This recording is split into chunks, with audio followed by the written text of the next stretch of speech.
Let's talk about Gina Carano for a bit. We just talked about her the other day, ladies and gentlemen. This time she's talking about the hypocrisy of the Hollywood unions because the new Hunger Games movie has been given an exemption, so they're allowed to go picket during the day and promote their movie at night, which does seem in a lot of ways like a very, very hypocritical thing to do, considering the amount of actors, the amount of below-the-line workers, cinematographers, all these people that aren't working right now. So this is what she had to say. She says, what an odd... I'm going to put it on screen. She says, what an odd strike this is. Small non-studio productions are having trouble getting waivers, but studios get the interim agreements left and right.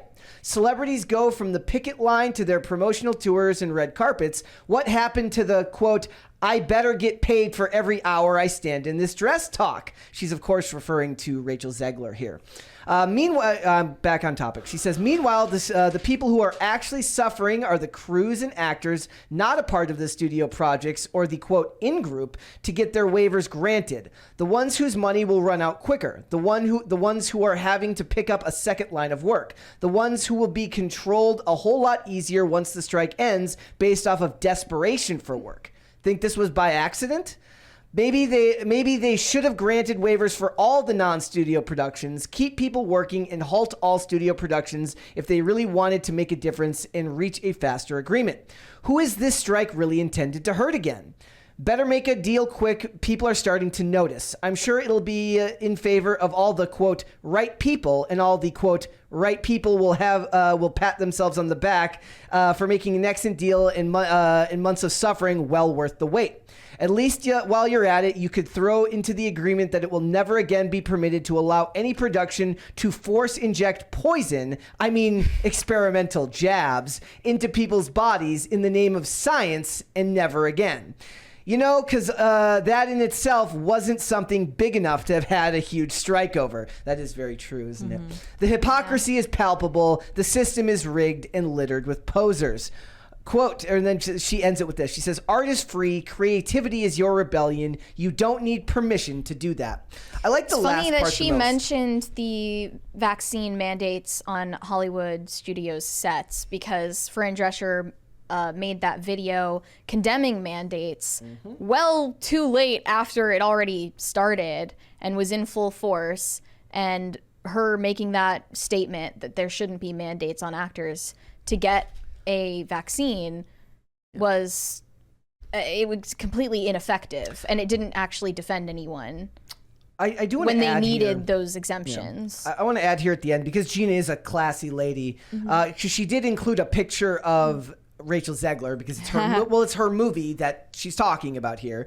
But she says, this is also not to encourage heaps of hate onto this young lady. I don't want that. Unfortunately for her, she is just really great at shining a light on the hypocrisy that's happening. So she's at least saying, like, look, Rachel Zegler would never cut her the same slack. No, she would never cut her the same slack. I wonder if she's going to respond to this at all. I don't think so. She'll certainly see it. Yeah, right? she'll absolutely see it. I don't think she's allowed to talk But anymore. Rachel Zegler is, in this situation, at least an avatar of the hypocrisy of the SAG strike. Because Gina's right. If this strike were really about standing up to the studios, then they wouldn't be allowing an interim agreement for any studio project. They would let independent films reign free. Yeah. And that's not been what's going on. Gina is a very, very smart woman who stood up to a lot of people. Thank you! Thank you. That one surprised me.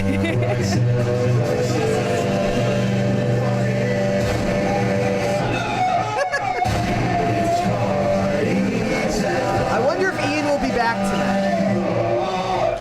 He's supposed to, at least. Hopefully Ian will be back tonight and he'll be able If you to... played enough times, he'll reappear in your bedroom. if you do a Roberto Bloody Jr. Ian. enough times. Bloody Ian in your bathroom. Here. Yeah, the bringing up of the vaccine mandates is crazy enough. Like, why didn't anybody stand up for... And when Kevin Sorbo was on IRL, Tim pointed out a really interesting thing. He said, like, because Kevin Sorbo's like, look, I've never had any problems with my union. He's gotten along fine with them. He's been an actor for decades and decades and decades.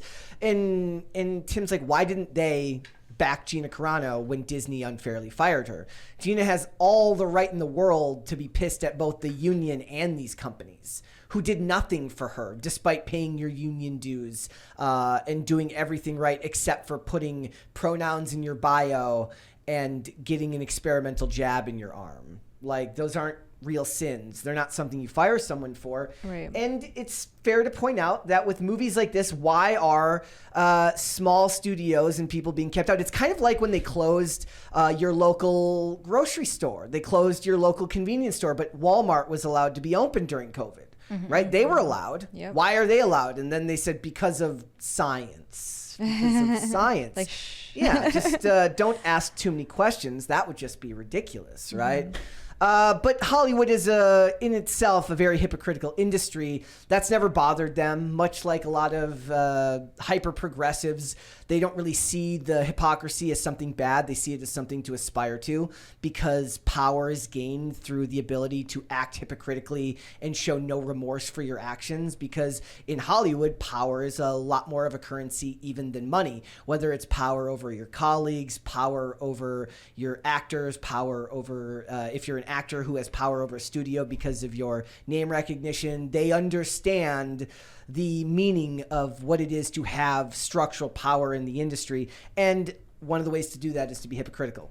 Now, a lot of that comes back to these actors who are like, look, we're fighting for fair wages, we're fighting for this and that, while not really pointing out the fact that a lot of people are going without work right now and trying to enforce stupid rules like you can't wear costumes, as if that's going to have anything to do with your stupid strike. I'm trying to find out what SAG's stated reason was for granting them that interim agreement to promote the Hunger Games. Like, what was at least their justification that they Money. I have no idea. Money. I didn't see anything. I didn't even see any outside of the official announcements. I saw no further details on it. Just the actors talking about the fact that they were granted that permission. They didn't give one to Dumb Money. They didn't give one to Barbie. They didn't give one to. They would have never given it to Barbie and Oppenheimer because it was the first movies. Yeah. Those were the first movies that came out right as the strike started. So I don't think that that's like plausible. They would have never probably done that. But, like, what about the FNAF movie? What about Priscilla, which is coming out soon? Probably they think this is going to be the most profitable one, if I had to guess. Maybe. But they can't really say that. Are you going to reach more? Well, I know, because, like, superhero movies came out in that interim that didn't get any promotion. Like, DC released, what was it? The Flash during strike. I guess they say it's when we thought there was no end in sight. Yeah. I wanted to read Rachel Zegler's post about it, by the way. I'm so beyond thankful to Lionsgate and SAG-AFTRA for working hard throughout the strike to come to an agreement, allowing us to participate in press and promo for our film in theaters November 17th. Lionsgate's efforts are proof that studios, big and small, can meet us in a place of fairness for their films and the people who work hard to make them. Making this movie was hands down one of the best experiences of my life thus far. I cannot wait to share more behind-the-scenes content with you all, the fans, who make experiences like this 8 million times better. There will be lots of all my beautiful friends from the cast, as well as appreciation for our crew, filled with people I love deeply. So watch this space. There's more to come. Swipe for me staring at my boyfriend eating up the camera. But she didn't explain why this was given to her movie. Yeah. So the movies can come out, but the interim means that they can promote it. Is that... Yeah, the interim agreement means that they're allowed to promote it, while other movies that are coming out at the same time that don't have that agreement aren't allowed to promote their movies. So you have to apply for. Now, there have also been waivers given to movies that have been allowed to produce in this time period. The various movies, you're allowed to apply for a waiver. If you want to film during this time period, you're allowed to apply for a waiver. There's no... But unless you're backed by a studio, you won't get one? Some smaller, like Kevin Sorbo said, his smaller budget productions did get it. Now, a lot of the bigger ones, if anything, they're going to be less likely to give it to some of the bigger studios, perhaps, because those are the ones they're actually dealing with in these strikes. But if they want to actually have leverage, why would they give a waiver to SAG? I do wonder why they would give a waiver to a Disney or a Lionsgate or a Universal movie when these are the people they're fighting with right now. Yeah, I don't get it either, other than the fact that Back Gina in is pointing out on the other end. it's that the union is never for the little guy. They just pretend to be to virtue signal. Yeah.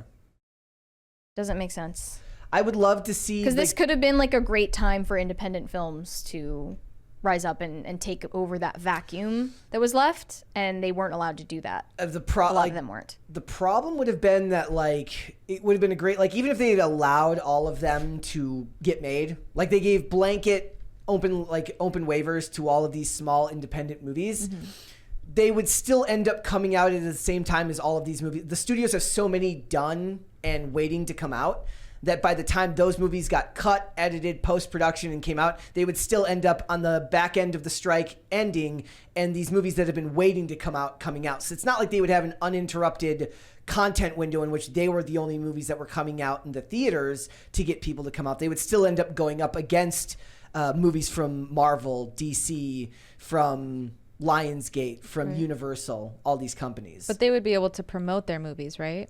Well, no. Well, the idea is like they should have granted them waivers so they could work during this time and make their movies. But the problem is like that would be great. They'd get done, but they would still have to end up coming out against all of these other big budget movies that have already been done and are waiting to come out post strike. Yeah. So it wouldn't actually give them the window that they were hoping for. Yeah. Yeah. Like I'm dumb money from what I understand was really, really bad. Yeah, everyone said that. But this time period should have been a great time for a movie. Like I don't know if maybe the fact that movies got delayed, like Dune got delayed, other movies got delayed. Maybe that is why Five Nights at Freddy's did as well as it did, because it got this content window where a bunch of these big budget movies were like, look, we're gonna hold off, we'll push it, and we'll bring them out later. So it got a fairly loose schedule where all its competition was the Barbie movie and a Martin Scorsese movie that had already been out a week that just didn't have the first of all, they're different audiences anyways. The people going to see Killers of the Flower Moon aren't going to see Five Nights at Freddy's. So maybe it does owe a little bit of its success to the fact that the strike has prevented a lot of these big budget movies from making their late season releases. That's a great point. So I don't know. I think it's interesting because Gina Carano is just one of those people who has a way of talking about these issues with a certain amount of humanity that I don't get from most actors. Like when most actors try to talk like this, it comes off unbelievably fake.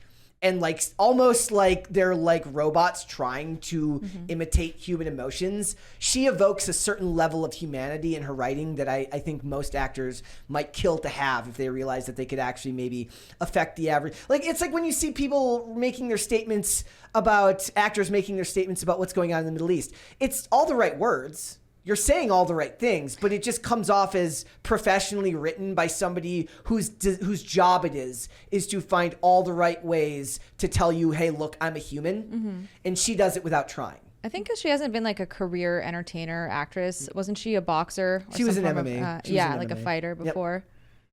Yep. Yeah, she gives off a certain level of humanity that I don't get from most actors. Which is very, very it's cool. The way that someone sounds when they have less to lose than they did before. Truthfully, that's true too. Yeah, and I mean, she's not going to be let back into the fold. No, she's. That's why she's allowed to speak so candidly about these issues. The part at the end was great. She says, "Art is free. Creativity is your rebellion. You don't need permission to do that." One of the things we've been pushing back on is like, look, these people want to yell and complain about these studios and all the money, but they seem desperate for the validation that comes from being part of these same studios. She's saying you do not need to be validated by Universal Pictures or by Warner Brothers. I saw other people talking about how weird it is that Rachel Zegler just popped up onto the scene seemingly out of high school with no prior, minor roles that would justify her instantly getting hired by all of these big studios. She just showed up in West Side Story and just showed up in Shazam! Fury of the Gods and in Hunger Games and in Snow White, and it's just kind of weird. Yeah. Like what your high school theater program just got you in with Disney and Lionsgate and all of these big studios with Steven Spielberg. Like, what was that? If there's any industry plant, it's her. And if anyone is more reliant on that industry existing, it's her. So I thought she had a mom that worked in the industry. Is it a nepotism thing? Because I didn't see anybody talk about that. Don't take that as fact. I feel like I'm sure they're like someone who knew someone saying maybe Disney realized that it's a better idea to just get someone out of high school and pay them less than put them on the factory line lines since they're a child and like putting them through the Disney machine, which is going to make them non-functional as an adult anyway. Yeah. No, I didn't. I guess that's... Just find a high schooler who's good at singing and then you're good. Says she was a wedding singer and sang at Catholic masses and funerals in her hometown. Yeah, there's like, she didn't have anything on her rap sheet before she was in West Side Story, at least to my understanding. I just knew she had like musical theater background. And then they just like took a chance on her and casted her. Is in West that Side really Story. a Hollywood I don't story? think Hollywood really does that. Never mind. Her dad is Polish, so I'm Team Rachel Zegler now all the way. Oh, wow. Yeah. Maybe you guys are related Traitor. secretly. Yeah, it doesn't say anything about like what her. At least with Jenna Ortega, she actually was in the Disney machine. Like she was a child star. Maybe a lot of people didn't know that, but I didn't know that. Says she began acting in several musicals and attending the Immaculate Conception High School. She played Belle in Beauty and the Beast and Ariel in The Little Mermaid. So she's like going her for the high school? trifecta. she's done it all. She's done it all. It's weird how she hasn't talked about those. Yeah. Thanks for watching. Listen to full episodes of Pop Culture Crisis on Spotify. Keep up with us on social media and make sure you subscribe and ring that bell so you never miss the show. Bye, guys.